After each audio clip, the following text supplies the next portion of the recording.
Hello, hello, ça y est, nous arrivons au groupe D, celui de l'équipe de France. Bienvenue dans cette vidéo, je vais vous présenter ce groupe D en vous faisant mon analyse des différentes équipes et en vous proposant mes pronostics les plus safe sur ce groupe.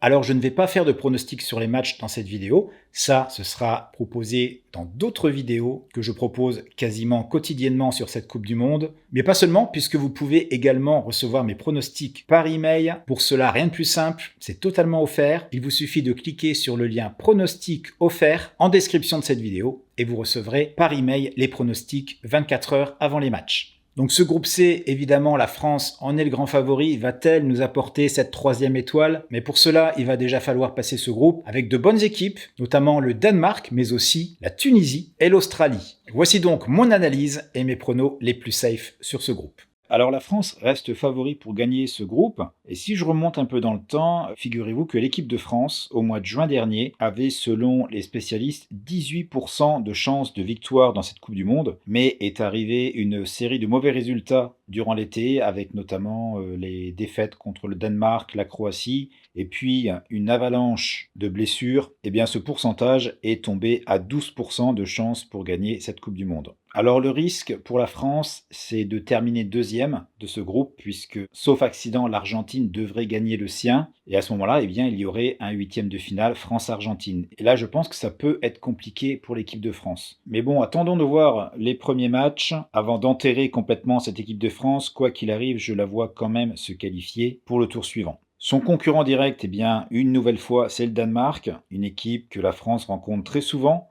Le Danemark est le 10e favori pour remporter cette Coupe du Monde, donc c'est pas n'importe qui. L'équipe danoise n'a pas été parfaite en Ligue des Nations, notamment avec une défaite contre la Croatie. Et la première place de ce groupe va sans doute se jouer lors du match France-Danemark, puisque je vois mal une équipe comme l'Australie réaliser quelque chose dans ce groupe de qualification. Déjà que ces qualifications pour la Coupe du Monde ont été compliquées. Ils sont passés également par les barrages. Et puis une statistique qui ne leur donne pas un avantage, c'est que l'Australie n'a pas gagné en Coupe du Monde depuis 2010. Et pour terminer, nous avons la Tunisie. Alors je la mettrai à un niveau quand même un peu au-dessus de l'Australie, même si pour les bookmakers, les deux équipes se valent. Mais les Tunisiens ont quand même réussi à vaincre dernièrement l'Iran, même s'ils viennent de se faire exploser par l'Angleterre 6-2. Je pense que l'Iran n'a pas dit son dernier mot et peut encore réaliser quelque chose dans cette Coupe du Monde. La Tunisie a également battu le Japon ou encore le Chili, et je pense qu'ils peuvent accrocher la troisième place de ce groupe. Alors, au niveau des paris, je pense qu'il y en a un qui est vraiment intéressant, c'est l'Australie, fini dernier du groupe. On peut trouver la cote chez les meilleurs bookmakers au-dessus de 2.